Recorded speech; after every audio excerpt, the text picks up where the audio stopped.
Hey all, this week we'll be doing something a little bit different again. This week we'll be taking a look at players with the most approved this coming season in college football. There are a ton of different names that could have a place on this list, but I want to narrow things down to 8 players with 2 quarterbacks, 2 running backs, 2 receivers, and 2 tight ends. That being said, if there are any players that you think need to have a strong season to help their draft outlook, let me know in the comments below. Now let's take a look at some players that will be interesting to monitor this coming season. Starting things out, likely not surprising to be on this list, but Quinn Ewers from Texas has a ton to prove this coming season after an up and down 2023 season, despite having Xavier Worthy, A.D. Mitchell, Jordan Whittington, and Jadavian Sanders to throw to. I've seen people all over the place when ranking Ewers as high as their top quarterback of this upcoming class and as low as 10th or even lower. I'm about in the middle just based on his potential and the hope that he continues to progress. That being said, he has a lot to prove with Texas moving to the SEC and a lot of big matchups as you can see on the screen with matchups at Michigan, against Oklahoma, and against Georgia all before November, and not even thinking about the playoffs that could also impact his difficulty of schedule. If he can improve his fundamentals and consistency this season, he should solidify himself as a first-round quarterback and has a chance to fight for the QB1 spot, and that would naturally give him the impression that he could be a franchise quarterback for an NFL team. If he doesn't progress or even regresses with the change in supporting cast, it's going to be hard to project Ewers since he's been a project for his entire college career with minimal improvement, despite good supporting casts around him. He could end up getting comps to other Toolsy projects like Ryan Mallett that had a lot of buzz potential and would go later in the draft if he doesn't show any sort of improvement this year. Next, Drew Allar from Penn State is also another player who has a lot to prove this coming season. He started out last year looking really good and promising, but really fell off of a cliff as the season progressed, leading to the team seeming to not trust him as a passer. He has great tools like his size, arm strength, and good pocket presence, but needs to prove he can be consistent with his accuracy and fundamentals throughout this whole season. I think Allar has one of the widest ranges of outcomes for quarterbacks in this upcoming class. If he plays well and shows a lot of improvements, he could be taken early on day 2 and maybe even day 1 late in the draft if the team really loves him thanks to his tools. Also, if he plays well, I could see him getting some comps to Will Levis, who also went early day 2 due to their similarities. If he doesn't improve, I don't think it would be surprising if Allar went later on day 3 and may even be at risk of not being drafted at all. A team more than likely would still draft him late thanks to his tools, like Joe Milton was this last year, but more than likely he would probably return to school and start this whole thing over again in 2025, hoping that he can improve again. Either way, I think 2024 is a huge year for Allar to prove that he's a top quarterback prospect. With key matchups against USC, at Wisconsin, and against Ohio State, I'll be watching those games especially to see how Allar performs in tough matchups. Next, a back that may not be on a lot of people's radar, but one I was high on last summer, but had a bit of a lost year last year, is Raheim Rocket Sanders from South Carolina. He's got great size, strength, speed, and soft hands that give him the skill set to be a do-it-all back in the NFL. His issue last year was trouble staying healthy, and Sanders also potentially putting on a bit of bad weight as he looked a little bit slower last season even before any of his injuries. Fast forward to 2024, and I'm not willing to jump off the bandwagon just yet for Sanders.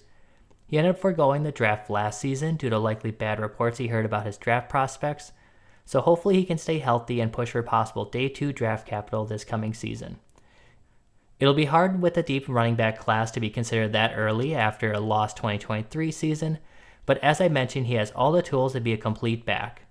South Carolina isn't much if any upgrade compared to Arkansas, but hopefully Sanders can put together some good games at Alabama, against Texas A&M, and against Clemson. But again, I think more than anything he just needs to stay healthy this season and show off his skill set. Next, a back I'm sure plenty of people were expecting to be on this list, even before seeing the thumbnail in the intro, is Donovan Edwards from Michigan. I feel like Edwards kept getting hyped up as the next-rate college back for the past 2 seasons, but still kept losing opportunities to Blake Corum, who got those opportunities since he's a good back himself with good vision and contact balance. With Corum gone, Edwards can finally step into the lead back role with a chance to prove he can be a workhorse back for a team. He has a talent with great size, speed, and receiving ability, but he needs to show he can play consistently and run with good vision on a consistent basis. If he does this, he could push for early day 2 draft capital. With Michigan having a target on their back after winning the national championship, and just me being generally interested to see what the team looks like post Jim Harbaugh, I'll be keeping an eye on most of Michigan's games, but will especially be watching the team against Texas, Oregon, and at Ohio State this season. Getting to receivers, Emeka Egbuka from Ohio State is probably the most obvious name for this list, but someone I still want to include. Like Sanders, Egbuka had a mostly lost season last year due to injury, but looks primed to be the top receiver for Ohio State with Marvin Harrison Jr. entering the NFL. Egbuka has primarily played from the slot during his time at Ohio State and will likely continue to play from the slot this coming season, but has a chance to show some more versatility to help his draft outlook. Either way, between showing he can handle majority of attention from the defense and if he can handle playing more on the outside, he could push himself into day 1 draft capital. If he isn't able to prove this, or even worse, has a hard time staying healthy again, he'll likely drop to day 2 unfortunately. With Egbuka taking on the lead receiver role at Ohio State this season, I'll be keeping an eye on his matchups against tough defenses, including his games at Oregon, at Penn State, and against Michigan.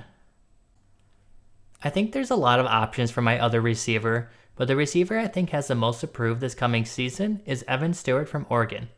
Stewart is a player who people are all over the place with in their rankings, like Ewers, where some people have him as high as the top 5 receiver in the upcoming class, some even as high as the top 3 receiver in the group, and others like me who have him lower around 10 or so.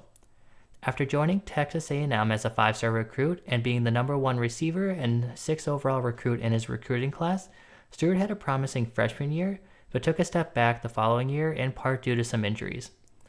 Though his track background excites a lot of people, his smaller frame and lack of high-level production and ability to create in the open space leaves some like myself wanting some more. With the move to Oregon, Stewart has a great opportunity to maximize his athleticism in Oregon's scheme and gets to be paired with Dillon Gabriel. If Stewart is finally able to put up the production many expected from him when he was coming from high school, he could push for early day 2 capital, maybe even potentially day 1 depending on how his athletic testing goes. However, if he still struggles to produce, I could see him dropping to late day 2, potentially even day 3, and being viewed as an underachiever. So, I'll be taking a look at some of his big-time performances this year later on at UCLA with their up-and-coming defense, against Ohio State, and at Michigan. For tight ends, it was also hard for me to narrow down which tight ends I want to use for this list, but I wanted to be sure to include Lachey from Iowa since we haven't gotten to see much of him in the lead role. In the limited time we did get to see of him last year, he looked like he was set to have a breakout year, but then had an ankle injury derail his 2023 season. With a full offseason to recover, I'm hoping that Lachey can pick up where he left off and look like a top tight end prospect again. I have some concerns with his separation ability, but another year of experience could help prove that he can be a great, well-rounded tight end and push for day 2 draft capital. If he underperforms or gets injured again, it's going to be hard for me to believe that he'll get much consideration from an NFL team and may potentially drop to day 3 of the NFL draft or just have to return to school for the following year. So, I'm hoping for a healthy season from him, and we'll be watching for his matchups at Ohio State, against Wisconsin, and on a short turnaround at UCLA. Another tight end that I'm very eager to see who I think is flying under the radar to a degree is Oscar Delp at Georgia. Delp has been playing behind Brock Bowers but has looked really impressive in his limited opportunities. He has primarily acted as the blocking tight end while Bowers worked out of the slot as a receiving tight end, but Delp has the opportunity to prove himself as a receiver this coming season. I mentioned in my summer tight end rankings, but Delp has some competition with Benjamin Urasek joining the team from Stanford. Nevertheless, Delp has elite athleticism for the position and pairs this with great size that give him the potential of being taken in the first round of next year's draft and could even be taken as the first tight end in the draft. The big thing for him is to have the potential lead elite production to give teams more confidence in his ability to create as a playmaker. So, I'll be watching for Delp to make plays against Clemson, at Alabama, and at Texas this coming season. And that does it for players I wanted to highlight. There are of course going to be several players who have a lot to prove this coming season, so let me know in the comments or on Twitter or X if there's any players that you're planning to monitor this season that I didn't talk about today. Also, as a heads up, next week I'm going to be changing my upload schedule very slightly and moving to Friday uploads to be able to line up with players who I think will be worth watching that coming weekend in college football. Like I mentioned, I'll be planning to focus on that type of content for the next few months during the college football season, until we start to get into the winter where I can put together some draft content for everyone. If you want to make sure you don't miss that or any of my other feature content, be sure to subscribe. And while you're at it, like the video as it would still mean a lot and help the channel continue to grow thanks to you. Also, you can check out Fantasy Trading Room as I'm a contributor for that website for the NFL, Dynasty, and Fantasy pages.